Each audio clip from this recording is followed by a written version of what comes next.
या उपक्रमाची व्याप्ती ही वाढत चाललेली आहे. नागरिकांची विश्वासार्हता वाढते. नवी मुंबई, पालघर इथले मुंबईतनं नागरिक इथे येतात, त्याविषयी काय सांगा?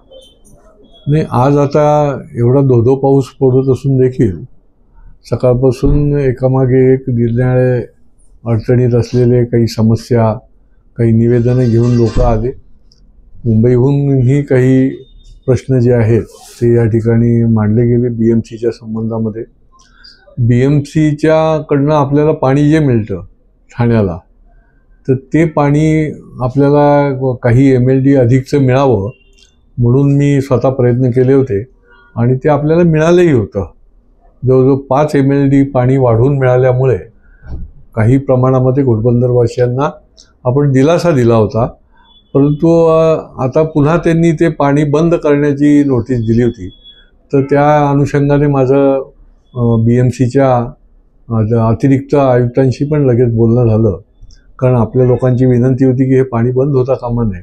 तर त्यांनी पण आश्वासित केलं की हे आम्ही चालू ठेवू आणि तुमचं जे पाणी बंद करण्याची जी नोटीस दिलेली आहे तर ती आम्ही योग्य वेळेला मागे घेऊ. आत्ता जे चालू आहे ते चालू ठेवू. अशीही काही सार्वजनिक लोकांच्या संबंधातलेही विषय अधिकारी पुढे आणतात आणि याच्यामध्ये लोक घरं बुक करतात, घराचाही पत्ता नसतो आणि पैसे देऊन बसलेले असतात. अशा प्रकारच्या केसेस आज पण आल्या. म्हणजे ही एक वेगळीच मोडस ऑपरेंडी सुरू झाली आहे की लोकांकडनं पैसे घ्यायचे आणि हे गरीब लोक आहेत बिचारे. म्हणजे ज्यांनी आता पैसे दिले त्याची मुलगी जी आहे ती बिचारी दिव्यांग आहे, त्याला स्वतःला इतकी गरिबी आहे तरी देखील त्या माणसाने 3 लाख रुपये दिले आणि अजून एक वीट दिसत नाही आहे आणि पैसेही परत केले जात नाही. त्याला त्याच्या ऑफिसमध्येही उभं केलं जात नाही. तर त्याच्यामुळे आम्ही आता त्या विकासकाशी संपर्क केलेला आहे आणि येणाऱ्या काही दिवसामध्ये त्याला निश्चितपणे आम्ही न्याय देण्याचं काम करू.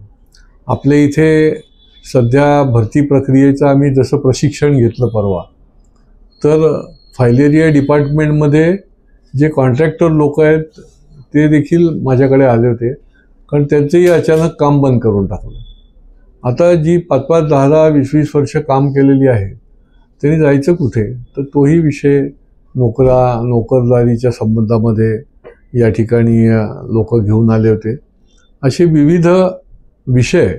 याच्यातला महत्त्वाचा विषय अगदी सुरुवातीला मी आल्या माझ्याकडे जो आला, ही घोडबंदर वासीय जे आहेत, जसं ट्रॅफिक जाममुळे त्रस्त आहेत तसं रुंदीकरण जे आहे, म्हणजे सर्व्हिस रोड मुख्य रस्त्यामध्ये घ्यायचा घाट घातला जातो. त्याच्यासंबंधी बरंचसं आम्ही मुवमेंट सुरू केलेली आहे. त्याच्या संबंधातले MMRच्या बरोबर मीटिंग देखील घेतलेल्या आहेत. परंतु त्यांनी पुन्हा एकदा या ठिकाणी त्यांचा निवेदनं दिली. जवळजवळ 10 असोसिएशनच्या लोकांनी येऊन पुन्हा ती निवेदनं दिली. त्याचेही पुढच्या काळामध्ये आम्ही मार्ग काढतो आहोत. फसवणुकीचे गुन्हे हे मोठ्या प्रमाणात होत आहेत. याच पार्श्वभूमीवरती नागरिकांना काय आवाहन करतो? नागरिकांना मी वेळोवेळी आवाहन करतो.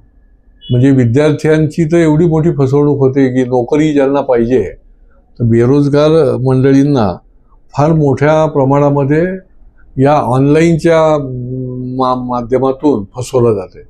प्लेसमेंटचे ऑफिसेसचं पेव फुटलं आहे आमच्या इथे शहरामध्ये आणि लोक देशभरामधनं इथे तरुण येत आहेत ऑनलाईनची सगळ्या जाहिराती बघून आणि त्यांचे पैसे तिथे भरले जात आहेत. नोकरीचाही पत्ता नाही आणि पैसेही परत त्याला मिळत नाही. अशी शेकडो उदाहरणं झाली. ही एक फसवणूक आहे. विकासकाकडनं केली जाणारी फसवणूक आहे. अशा निरनिराळ्या इझी मनीच्या माध्यमातून तरुणांची किंवा गरजवंतांची त्यांना फसवणूक केली जाते. तर माझं आवाहन आहे की याच्यामध्ये कुठलंही आमिष, जसं अमुक एक रक्कम भरली की आम्ही जास्तीचं व्याज देऊ असं आमिष दाखवलं जातं. लोक बिचारे अख्खं त्यांची नोकरीचे सगळे पैसे जे आहेत ते त्याच्यामध्ये टाकतात. तर आपण कुठे ना कुठे योग्य त्या ठिकाणी आणि कुठेच नाही तर पोलीस स्टेशनला आपण जाऊन चौकशी करा. ही फसवणूक वाढलेली आहे आणि लोकांची लाखो रुपयाच्या फसवणुकी ज्या आहेत त्या ठिकाणी झालेल्या आपल्याला बघायला मिळत आहेत आणि त्या दृष्टीने देखील मी हे आव्हान करतो नोकरी इच्छुक असलेले विद्यार्थी असतील, तरुण असतील, किंवा इन्व्हेस्ट करणारे आम नागरिक असतील, किंवा विकासकाकडे आपल्याला घरदार मिळण्याकरता घरकुलासाठी, तर त्याची पूर्ण चौकशी केल्याशिवाय खिशातले पैसे आपण भरू नका, अशी माझी हात जोडून तुम्हाला विनंती आहे. या ठिकाणी रोजचे असंख्य लोक जे आहेत या फसवणुकीचे बळी पडलेले इथे येत आहेत. आम्ही आमच्या परीने त्यांना न्याय देण्याचा प्रयत्न करतोय, पण मूळच फसवणूक होऊ नये म्हणून आपण देखील जागरूक राहा.